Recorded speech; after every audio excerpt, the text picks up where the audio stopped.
Hello बच्चों, good morning to you all. This is Rinku Yadav, English faculty at Gyan Ganga institute. बच्चों, जैसा कि आप लोग देखे होंगे थंबनेल पे, मैं आप लोग को इंग्लिश पढ़ाने वाला हूँ, कंसेप्चुअल इंग्लिश फ्रॉम बेसिक से एडवांस लेवल तक का।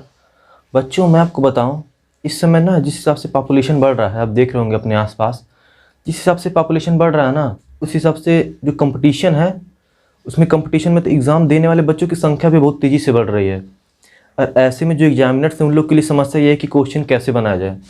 तो बच्चों, मैं आप लोग को बताऊं कि वो लोग क्वेश्चन ज़्यादा टफ नहीं बनाते हैं, बल्कि क्वेश्चंस को सिर्फ कॉन्सेप्चुअल करते जा रहे हैं, मतलब कॉन्सेप्चुअल करते जा रहे हैं। मतलब जितने भी क्वेश्चन है कॉन्सेप्ट के बेस पे हैं। अगर आपका कॉन्सेप्ट थोड़ा सा भी क्लियर नहीं है तो फिर आप वहाँ फंस जाएंगे, क्योंकि जितने भी कॉन्सेप्ट वाले क्वेश्चन होते हैं ना, उन लोग को रटना नहीं पड़ता है। जैसे अगर आप इंग्लिश में देख रहे होंगे, ऐसे बहुत से टीचर्स हैं जो बच्चों को पढ़ाते वक्त करते क्या है ना, पूरा रूल वाइज बताते चल जाते हैं। बच्चा क्या करता है, रूल रटता है, सॉल्व करने का प्रयास करता है। उस टाइम तो कर लेगा, रूल याद है, पर एग्जाम में जितना प्रेशर होता है ना, प्रेशर फिर टाइम मैनेजमेंट, वो भूल जाता है। रूल भूला, किया, फिर सिलेक्शन नहीं हो पाता। ऐसे 2-3 साल उसका ऐसे बर्बाद हो जाता है। मैं आपको बताऊं, ऐसे बहुत सारे बच्चे हैं जो तैयारी तो कर रहे हैं, पर उनको यही नहीं पता कि सही ढंग से तैयारी कैसे करनी है। वो अपना तैयारी करते हैं, रूल रटेंगे, चाहे जिस सेट कर लीजिए। अगर आपके पास कॉन्सेप्ट नहीं क्लियर है तो आपको बहुत ही समस्या होने वाली है। अगर आप लोग इस वीडियो को देख रहे हैं और अपना कीमती समय हमें दे रहे हैं, तो निश्चित है कि मैं आपको उस समय को वेस्ट नहीं करूंगा और पूरा मैं आपको बेसिक से एडवांस तक का इंग्लिश समझाऊंगा। पर आपको पता होगा ना कि जैसे अगर किसी बच्चे को दौड़ना है तो पहले उसे चलना सीखना पड़ेगा। एक बच्चा होता है छोटा, वो क्या करता है ना, धीरे धीरे वो बकैया चलता है, ठीक। फिर धीरे धीरे खड़ा होने का प्रयास करेगा, फिर धीरे धीरे खड़ा होगा तो थोड़ा सा चलने का प्रयास करेगा, फिर गिरेगा। तो मैं आपको ऐसे ही लेके चल रहा हूँ, एकदम बेसिक से लेके। मैं आपको बताऊं, जैसे सपोज मैं एक लाइन लिख रहा हूं, आप लोग देखिएगा, सिंटेक्स का ही वैसे है, देखिएगा। The number of boys is 40, ठीक। और ये क्या है, in number of students were absent, ठीक। रुक गया, एक मिनट, नीचे लिख देते हैं इसको, वर एब्सेंट। अब इसको देख के आपको क्या लग रहा है, यहाँ पे प्लूरल है, ठीक, यहाँ इज लगा है, यहाँ प्लूरल है, यहाँ वर लगा है, ठीक। डिफरेंस क्या है, यहाँ पे दी है, यहाँ पे ए है। या तो मैं आपको क्या करूँ कि ये सब चीज़ें याद करवा दूँ, ठीक। अब क्या रट लीजिए कि दी आता है तो यहाँ पे प्लूरल होगा नाउन, ए आता है तो भी यहाँ प्लूरल होगा। डिफरेंस क्या है कि यहाँ पे जो वर्ब है सिंगुलर है, यहाँ प्लूरल है। या तो ऐसे आप रट लीजिए, या फिर आप पढ़िए पूरा कॉन्सेप्ट से, ठीक। कॉन्सेप्ट पढ़ने के लिए आपको चाहिए लॉजिक, लॉजिक के लिए आपको पढ़ना पड़ेगा ग्रामर, और ग्रामर अच्छे से समझ में आए इसके लिए आपको पढ़ना पड़ेगा कुछ बेसिक्स। तो वही बेसिक्स मैं आपको पढ़ाने जा रहा हूँ। बच्चों, होता क्या है ना कि बच्चे पूरा रूल रटे रहते हैं, एग्जाम में जाएंगे भूल जाएंगे। नाउन चैप्टर कर रहे हैं, ठीक, नाउन के क्वेश्चंस लगेंगे, प्रोनाउन कर रहे हैं लगेंगे, एडजेक्टिव कर रहे हैं लगेंगे। लेकिन होता क्या है ना, जब मिसलिनियस की बात आती है और एग्जाम में ऐसे घुमा के देता है ना कि कौन सा क्वेश्चन किस पे दे दे। अब इतने सारे चैप्टर्स हैं, अगर आप देखेंगे अचानक किस में से कौन सा क्वेश्चन दे दे, तो रूल की वजह से आप कर नहीं पाएंगे, किस तरह से करें। तो वही चीज़ें मैं आपको एकदम बेसिक से लेके चल जा रहा हूँ। फिर उसके लिए आपको कुछ चीज़ें जानी जरूरी है, जो ताकि मैं जब नाउन प्रोनाउन अच्छे से चैप्टर शुरू करूँ तो उसके पहले आपको पता रहे कि एक्चुअली होता क्या है। और मैं डेफिनेशन वाइज आपको नहीं पढ़ाने वाला कि जैसे डेफिनेशन बताऊँ, रटवाऊँ आपको ये डेफिनेशन होता है, नहीं। डेफिनेशन से थोड़ा सा हटके मैं आपको पढ़ाऊंगा ताकि आप लोग का बेसिक तो क्लियर हो ही जाए, साथ ही साथ उसको आप भूलिए मत। होता क्या है कि बच्चे जाते हैं भूल, ताकि अगर आप कॉन्सेप्ट से पढ़ें तो आपको भूलना तो पड़ेगा ही नहीं, ये समझ लीजिए आप। और आप अगर हमें अपना कीमती समय दिए हैं और जहाँ कहीं भी आप जैसे भी पढ़ रहे हैं, तो अपने कीमती समय को बर्बाद मत कीजिए। हमारे माता पिता बहुत ही मेहनत से पैसे भेजते हैं हम लोग के पास पढ़ने के लिए, फिर उस समय को आप किसी अन्य चीज़ों में वेस्ट कर रहे हैं ना, तो बहुत बड़ी गलती कर रहे हैं आप। क्योंकि वो लोग ना अपना पेट काट कर आप लोग के पास पैसे भेजते होंगे, शायद आप लोग को नहीं पता, वो लोग समझते हैं उस बात को। तो जहाँ कहीं पे भी हैं अपना समय ना वेस्ट कीजिए, कुछ भी कीजिए। और मैं हमेशा कहता हूँ क्वालिटी डेवलपमेंट पे आप काम कीजिए। जब आप क्वालिटी डेवलपमेंट पे काम करेंगे ना, ये सोचिए कि एग्जाम में पास होना इस तरह से नहीं पढ़िए, आपको नाउन अच्छे से आए इसलिए पढ़िए। और जब आपको नाउन अच्छे से आएगा ना, फिर चाहे एग्जाम देना हो, चाहे अपने छोटे भाई को पढ़ाना हो, या कहीं पे पढ़ाना ही हो, वो सारे काम आपके हो जाएंगे। आप अगर इस तरह से पढ़ रहे हैं कि बस मैं एग्ज़ाम निकाल लूँ, तो फिर आप गलती कर रहे हैं। फिर क्या होगा, आप एग्ज़ाम निकालें, एग्ज़ाम निकालेंगे फिर बाद में भूल जाएंगे, लाइफ में उसका यूज नहीं कर पाएंगे आप। ठीक है, अगर अच्छा नौकरी मिल गई तो बहुत बढ़िया बात है, पर इस कंपटीशन लेवल में कुछ कह नहीं सकते, इसलिए आपको इतना मेहनत करना पड़ेगा ना, कॉन्सेप्ट से ही पढ़ना पड़ेगा, और कॉन्सेप्ट भूलता नहीं है आपको। आप ए से लेकर जेड तक का याद कर लिए हैं, भूला नहीं ना आज तक। आपको पता है ए फॉर एप्पल, आप ए से लेकर 3-4 मीनिंग बता देंगे, बी से 3-4 मीनिंग बता देंगे। ठीक, तो अभी मैं स्टार्टिंग में यही बताऊंगा कि ए से जेड तक आया कहाँ से है। तो चलिए शुरू करते हैं। My name is Rinku Yadav, I am English faculty at Gyan Ganga YouTube channel. बच्चों, ये जो हम लोग पढ़ने जा रहे हैं आपका, ये पढ़ने जा रहे हैं इंग्लिश लैंग्वेज। इंग्लिश लैंग्वेज मैं आपको बताऊं, हम लोग पढ़ेंगे इंग्लिश लैंग्वेज। और इंग्लिश में जानते हैं सबसे अच्छी बात क्या है कि अन्य सब्जेक्ट की तरह ना बार बार प्रैक्टिस करने की आवश्यकता नहीं है। अगर आपके कॉन्सेप्ट क्लियर है, 2-4 बार प्रैक्टिस के लिए तो हमेशा के लिए आपके दिमाग में बैठ जाएगा। पर ऐसा नहीं कि आप प्रैक्टिस करना ही छोड़ दें, नहीं, प्रैक्टिस में रखना पड़ेगा। और ज़्यादा से ज़्यादा प्रयास क्या कीजिए ना, अपने साथ वाले को या आपसे जो कमज़ोर बच्चे हैं उसको समझाने का प्रयास करें। इससे होता क्या है ना कि जानते हैं ना, ज्ञान बांटने से ही बढ़ता है। अगर आपका कोई चैप्टर क्लियर ना हो, ठीक, आप एक काम कीजिए, एक पेज पे खुद ही को पढ़ाने का प्रयास कीजिए, बिना टॉपिक को सब टॉपिक को देखे बस पढ़ाने का प्रयास कीजिए। आप देखेंगे ना कि आपको जो छोटी छोटी चीज़ें आपको लग रही थी आपको आती हैं, वो चीज़ें भी आपको नहीं आती थी। ठीक, और उसमें आपको इंप्रूवमेंट आएगा। चाहे जो चैप्टर लीजिए, फिजिक्स ले लीजिए, मान लीजिए फिजिक्स का ग्रेविटेशन है, ठीक, ग्रेविटेशन लिखे तो ग्रेविटेशन होता क्या है, इसकी वैल्यू कितना है, इसका डायमेंशन फार्मूला कितना है। ठीक, फिर इस तरह से आप जब देखेंगे ना कि जैसे अर्थ है, ऊपर जाने पे ग्रेविटेशन घटता है, नीचे जाने पे ग्रेविटेशन फील्ड घटता है। तो मैं यही कहना चाह रहा हूँ आप लोगों से कि आप अपने से छोटे या खुद को पढ़ाने का प्रयास करें, इससे आपके अंदर इंप्रूवमेंट आएगी। मैं बात कर रहा था इंग्लिश लैंग्वेज पे। बच्चों, किसी भी भाषा का आवश्यकता क्यों पड़ता है? किसी भी, मैं पूछूं आपसे, किसी भी भाषा का आवश्यकता क्यों पूछता है? तो बहुत सारे बच्चे तरह तरह के जवाब दे रहे होंगे। तो बच्चों, भाषा का आवश्यकता इस वजह से पड़ता है कि जब हमारे मन के भाव है ना कि हम कुछ बोलना चाह रहे हैं, कुछ व्यक्त करना चाह रहे हैं, फिर चाहे वो प्यार हो, एक गुस्सा हो या जो भी हो, जब उसको आप व्यक्त करने का प्रयास करेंगे ना तो उसके लिए भाषा की आवश्यकता पड़ेगी। अब पुराने समय में ऐसे लिखना पढ़ना, तो सबसे पहले सोचिए, लिखना पढ़ना तो कुछ हो नहीं रहा होगा। एकदम सोचिएगा आप कि मैं कहाँ से लेके चल रहा हूँ आप लोग को, मतलब लिख नहीं रहे हैं, कोई भी आदमी लिख नहीं रहा है।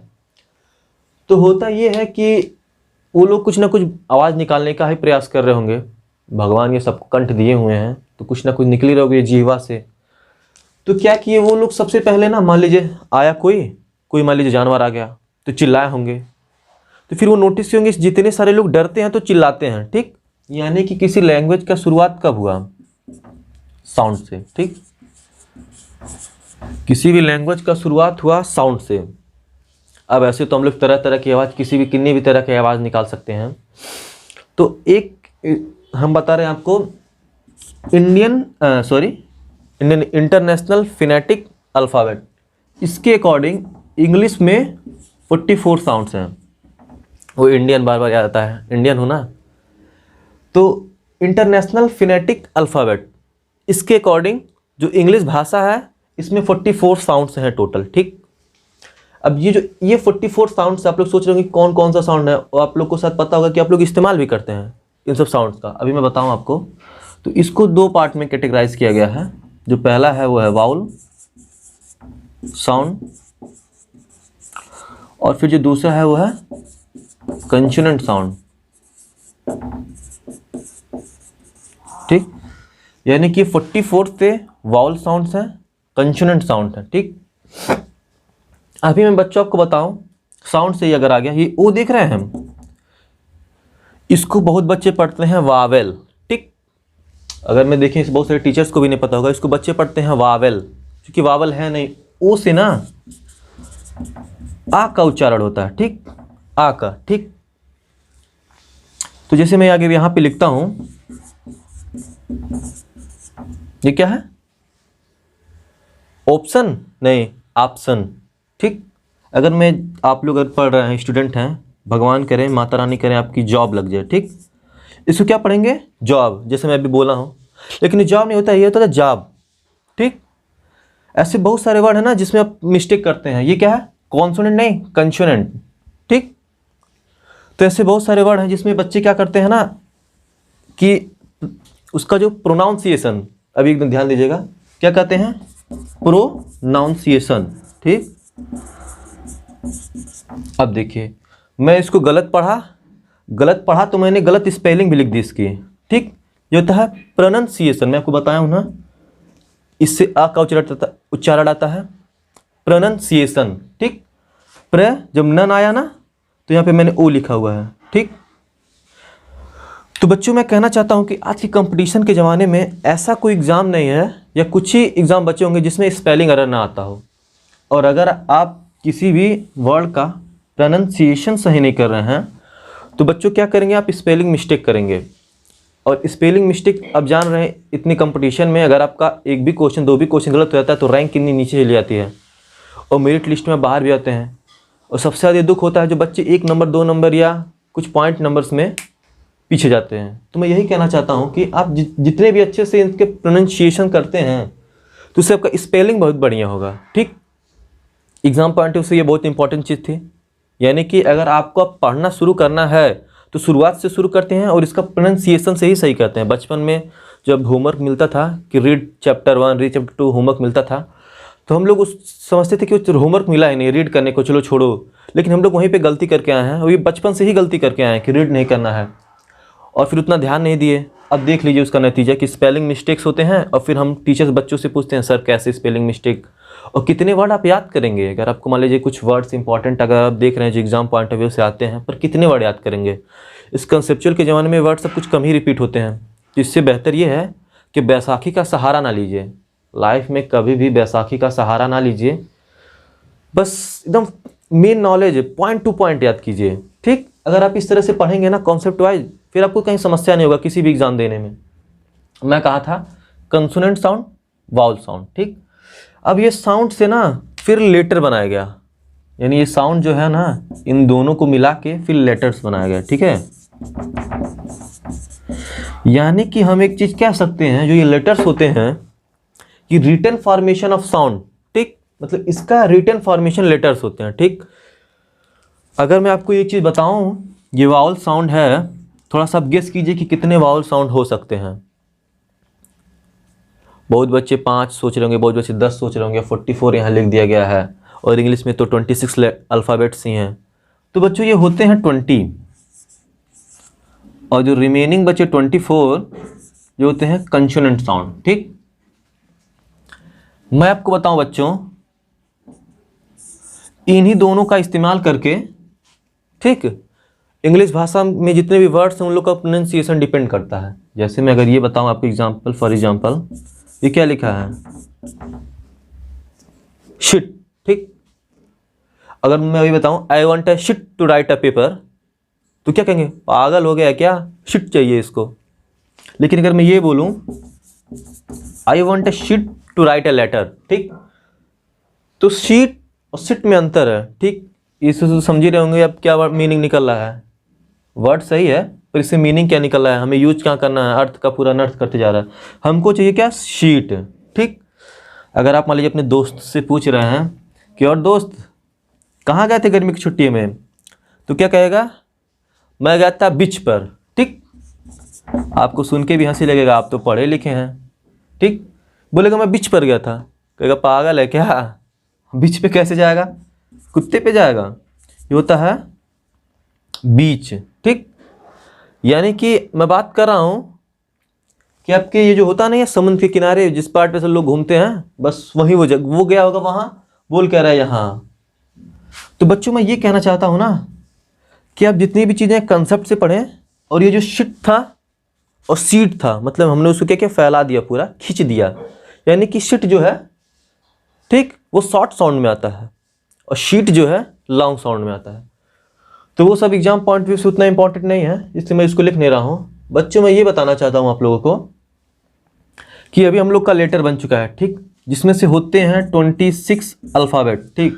फिर इसको कैटेगराइज किया गया है 2 पार्ट में, जिसमें से पहला होता है वाउल, दूसरा होता है कंसोनेंट। अब आप देख रहे होंगे ये जो वाउल कंसोनेंट है ये साउंड अलग है, ये वाउल अलग है, ठीक ठीक। इसमें से आते हैं आपको लोग तो बचपन से पढ़ रहे होंगे, 5 होते हैं, ए ई आई ओ यू, ठीक। फिर ये जो होता है कंसोनेंट, इसमें जो रिमेनिंग 21 बचे हैं, बी हो गया, सी से लेके जेड तक, ठीक। अब इन्हीं सब का इस्तेमाल करके ना फिर वर्ड बनाया जाता है। जैसे वाउल और कंसोनेंट है, इन्हीं सब का इस्तेमाल करके मैं इधर कर दे रहा हूँ, नीचे से दिखे ना आप लोग को, वर्ड बनता है, ठीक। चलिए वर्ड बन रहा है, लिखिए, मैं लिख दिया। अभी क्या बना, इसमें वाउल भी है, ई, कंसोनेंट भी है, ये वर्ड बन गया? नहीं। इसका मतलब ये है कि वर्ड बनना तो चाहिए पर ये मीनिंगफुल रहना चाहिए, मीनिंगफुल, ठीक। यानी कि अगर मैं इसको ऐसे अरेंज कर दूं, PEN, ठीक, क्या बन जा रहा है? पेन, ठीक है। तो यानी कि जो वर्ड्स का अरेंजमेंट रहना चाहिए वो मीनिंगफुल रहना चाहिए। अब एक बार आप लोग इसका स्क्रीनशॉट ले लीजिए, फिर मैं ताकि रीच करके फिर से आगे से बताऊं कि जो वर्ड है मीनिंगफुल, उसके आगे हम लोग बात करेंगे। अब हम लोग का वर्ड बन चुका है मीनिंगफुल। एक बार मैं फिर से रिपीट कर दूं ताकि आप लोग के जो माइंड में मेकअप हो जाए। इंग्लिश लैंग्वेज बना, ठीक। लैंग्वेज क्यों बनता है? अपने हम भाव को, मन के विचारों को जब आदान प्रदान करने का प्रयास करते हैं तो निकलता क्या है? साउंड, ठीक। साउंड से उसको क्या बनाया गया? लेटर्स में। अगर मैं साउंड में चलूं तो 44 साउंड्स हैं। ये कौन डिसाइड क्या करता है? IPA, इंटरनेशनल फिनेटिक अल्फाबेट, ठीक। फिर इसको दो पार्ट में कैटेगराइज किया गया, वाउल साउंड, कंसोनेंट साउंड, ठीक। ये 20 होते हैं, ये 24 होते हैं, ठीक। अब लेटर्स से, साउंड से बने लेटर्स, जो लेटर्स होते हैं रिटन फॉर्मेशन ऑफ साउंड, यानी मैं कह सकता हूं क्या होते हैं? रिटन फॉर्मेशन ऑफ साउंड, ठीक। ये रिटन फॉर्मेशन ऑफ साउंड होते हैं, यानी कि जो लेटर्स हैं ये रिटन फॉर्मेशन ऑफ साउंड होते हैं। फिर लेटर्स को दो पार्ट में कैटेगराइज किया गया, वाउल, कंसोनेंट, EEIOU, इसमें रिमेनिंग 21 जो बच्चे हैं, ठीक। अभी मैं आप लोग को बच्चों बताऊं कि जो वर्ड होता है ये मीनिंगफुल अरेंजमेंट ऑफ लेटर से बनता है। मैं यहां लिख दे रहा हूं, मीनिंगफुल अरेंजमेंट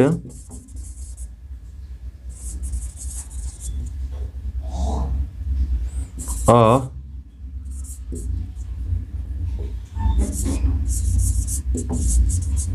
लेटर्स, ठीक। तो स्क्रीनशॉट ले लीजिए, फिर मैं आगे बात करते हैं।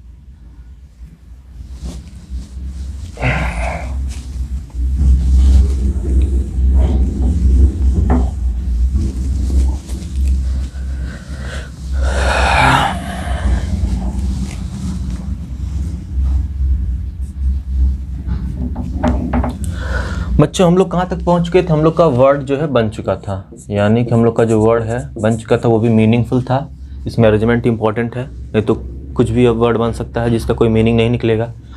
बच्चों फिर ये वर्ड से क्या किया गया ना, इसको भी वर्ड्स को फिर अरेंज किया गया, फिर जिससे बना क्या? आप लोग का फ्रेज बना, ठीक है, और क्लॉज। और फिर ये फ्रेज और क्लॉज से बना सेंटेंस बना, ठीक। वर्ड बना, फिर फ्रेज और क्लॉज बना, फिर देन सेंटेंस बना। मैं बात करूं चलिए वर्ड पे अब, ठीक। वर्ड है ना बच्चों, मैं एक चीज बोल रहा हूं, मुझको काट कर फल को दो, ठीक। मुझको काट कर फल को दो। और एक और सेंटेंस बोल रहा हूं, मुझे फल को काट कर दो। फिर से सुनिएगा, मुझको काट कर फल को दो या मुझे फल को काट कर दो, ठीक है। तो बच्चों मैं ये कहना चाहता हूं, अब देख रहे होंगे इन लोग का जो मीनिंग निकल रहा है बहुत ही अजीब निकल रहा है। और आप अगर किसी से ऐसे कह देंगे ना कि इनको काट कर फल दो, तो क्या करें, पागल हो गया क्या, ये तो काटने जा रहा है। तो यानी कि आप ये कह सकते हैं कि अरेंजमेंट इसमें भी इंपॉर्टेंट है, यानी कि ये क्लॉज या फ्रेज बनने के लिए अरेंजमेंट इंपॉर्टेंट है, ठीक। यानी अरेंजमेंट ऑफ वर्ड्स, ठीक। अभी मैं आप लोग को बताऊं, यानी कि अब ये देखिए बच्चे, क्या अरेंजमेंट ऑफ वर्ड्स सही से सीखे नहीं है तो होता क्या है, एग्जाम में एक आता है PQRS, ठीक। इसमें 2-3 में दिया रहता है सेंटेंस, फिर उसको अरेंज करना रहता है ताकि मीनिंगफुल पैराग्राफ बने या लाइन बने।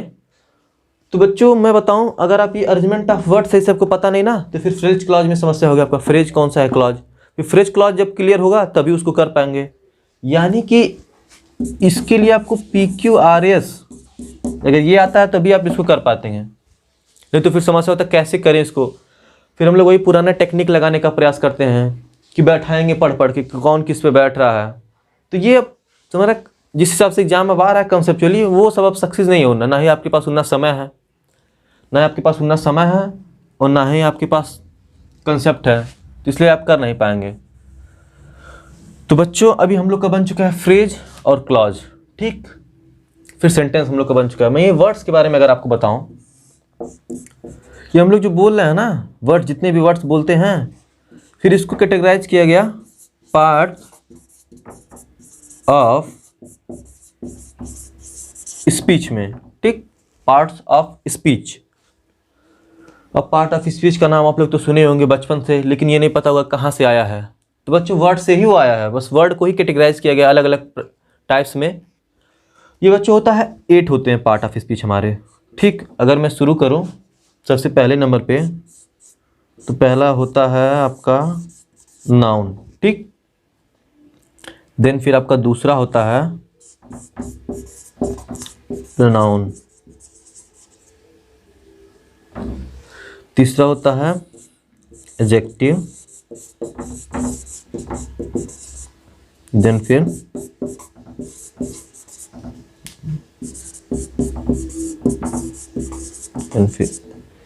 एडवर्ब,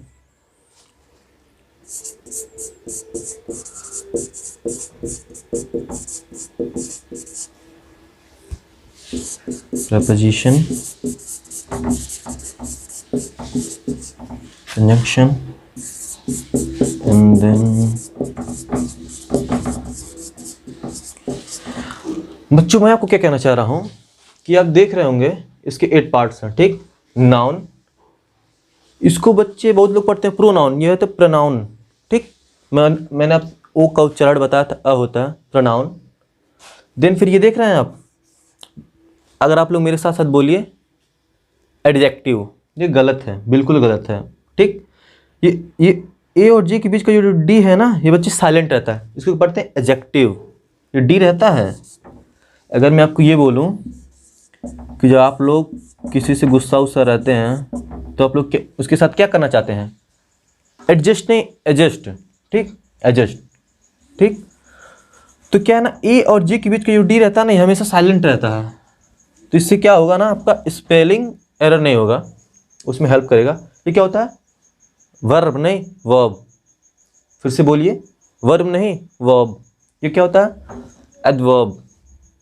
अब ये देखिए बहुत इंपॉर्टेंट चैप्टर है, इस पे क्वेश्चन बहुत आते हैं और ये पूरा का पूरा प्रैक्टिस मांगता है आपका। अगर आप प्रैक्टिस नहीं किए हैं तो इसमें पक्का है गलत करेंगे आप, ठीक। मैं आपको बताऊं, इसको बच्चे क्या पढ़ते हैं, प्रीपोजिशन। क्या पढ़ते हैं, प्रीपोजिशन। ये होता है प्रीपोजिशन, ये प्री नहीं प्र, ये ओ से अ, प्रीपोजिशन, प्रीपोजिशन। इसको क्या पढ़ते हैं, इसको बच्चे पढ़ते हैं कंजक्शन। ये होता नहीं है, ज के बाद क आ जा रहा है ना, यन साइलेंट कर देना है, यन की साउंड होती है, इसको कहते हैं CONJUNCTION, कंजंक्शन। अंक का उच्चारण आ रहा है इसमें यन का, बच्चे क्या पढ़ते हैं, कंजक्शन। मैं बात करूँ इसमें क्या बच्चे पढ़ते हैं, इंटरजेक्शन। ये होता है इंटरजेक्शन, आर जो है ना साइलेंट रहता है। तो बच्चों मैं इस चीज़ से आपको यही बताना चाह रहा हूँ कि अगर आप कॉन्सेप्ट से पढ़ेंगे तो निश्चित ही रूप से आप एग्ज़ाम में हमेशा सफल रहेंगे। फिर ये क्वालिटी बिल्डअप होगी आपकी, आपको बोलने का तरीका बदलेगा। अब अगर आप देख ही रहे हैं कि एग्ज़ाम ले लीजिए या कोई किसी भी जगह ले लीजिए, इंग्लिश का कितना महत्व है। मैं आपको बताऊं, बच्चे यूपी बोर्ड में ना, अगर यूपी बिहार का ले लीजिए, जो बच्चे हैं ना यूपी बोर्ड के ले लीजिए, अगर बहुत मेहनत करते हैं, ठीक। बिहार के लीजिए बहुत मेहनत करते हैं। होता क्या है ना कि वो इंग्लिश उतना देखते नहीं हैं, सारी किताबें हिंदी में हैं। तो होता ये है कि इंग्लिश इतना ज़्यादा एक साथ मिलता है ना 12th के बाद कि बच्चों को समझ में नहीं आता है, जबकि उन लोग का ट्रांसलेशन बढ़िया रहता है, सब कुछ बढ़िया रहता है। बस वो बोलने के भाव या विचारों को सही से व्यक्त नहीं कर पाते हैं और थोड़ा सा घबरा जाते हैं देख के कि अचानक से इतना सारा इंग्लिश आ गया, जिस वजह से वो बच्चे सही से परफॉर्म नहीं कर पाते हैं। तो मैं आप लोग को बताऊं, आप लोग को ऐसे नहीं करना है, ठीक। इंग्लिश एकदम सिंपल लैंग्वेज है, आप लोग चाहें तो बहुत अच्छे से सीख सकते हैं। कोई भी सब्जेक्ट सिंपल है, अगर आप उसमें रुचि दिखा रहे हैं अपना, तब अगर आप मेहनत और लगन से करेंगे तो निश्चित ही आपको कामयाबी मिलेगी। तो बच्चों, नेक्स्ट वीडियो में हम देखेंगे, इसके बारे में आपको थोड़ा सा बताऊंगा ब्रीफ में ये होता क्या है, क्योंकि अभी बेसिक चल रहा है, चैप्टर नहीं चल रहा। मैं भी इसके बारे में थोड़ा थोड़ा एक्सप्लेन करके बताऊंगा ये होता क्या है, ताकि फिर से जब मैं आपको नाउन बताऊं तब आपको ये ना लगे वो पुराना डेफिनेशन दिमाग में, अदर नाउन ये नेम ऑफ पर्सन प्लेस, वो जमाना गया अब। वो मतलब है, वो सही है, लेकिन जो एग्जाम पॉइंट ऑफ व्यू से है ना, अब वो सिस्टम चला गया। तो कुछ आपको नया सीखना पड़ेगा एकदम, वो भी कॉन्सेप्ट से, और मैं बेसिक से लेके चलूँगा आपको। फिर हम लोग पढ़ेंगे फ्रेज, क्लॉज, देन फिर सेंटेंस, फिर मैं आपको सब्जेक्ट, वर्ब और ऑब्जेक्ट फाइंड करना सिखाऊंगा। तो बच्चों, जहाँ कहीं भी रहें, स्वस्थ रहें, अपने डाइट पर ध्यान दें, अपने शरीर पर ध्यान दें। शरीर आपका सही है तो आप पढ़ भी लेंगे बढ़िया से। तो मेन फोकस शरीर पे, देन फिर पढ़ाई पे, ठीक। क्योंकि अगर शरीर नहीं रहेगा तो फिर पढ़ नहीं पाएंगे आप लोग, ठीक। स्वामी विवेकानंद जी ने कहा है, स्वस्थ शरीर में ही स्वस्थ दिमाग का विकास होता है। वो बिल्कुल बात सही है। आप लोग देख ही रहे होंगे, जिसकी शरीर बढ़िया रहती है तो एक बार सब लोग पर्सनालिटी भी अलग बनती है, लोग देखते हैं तो कहते हैं बढ़िया है। फिर आपके शरीर के साथ अगर आपकी पढ़ाई बढ़िया है तो वही कहते हैं ना कि 4 चांद लग गए। तो बस वही है, स्वस्थ रहें, मास्क लगाना ना भूलें। कोरोना का कहर फिर से बढ़ रहा है, आप देख रहे होंगे कई शहरों में फिर से लॉकडाउन लगाने की तैयारी हो रही है, कई जगह लग भी चुका है। तो स्वस्थ रहें, ध्यान दें, और माता पिता की कहना माने, इज्जत करें। प्रणाम करता हूँ। जय हिंद, इनकलाब जिंदाबाद।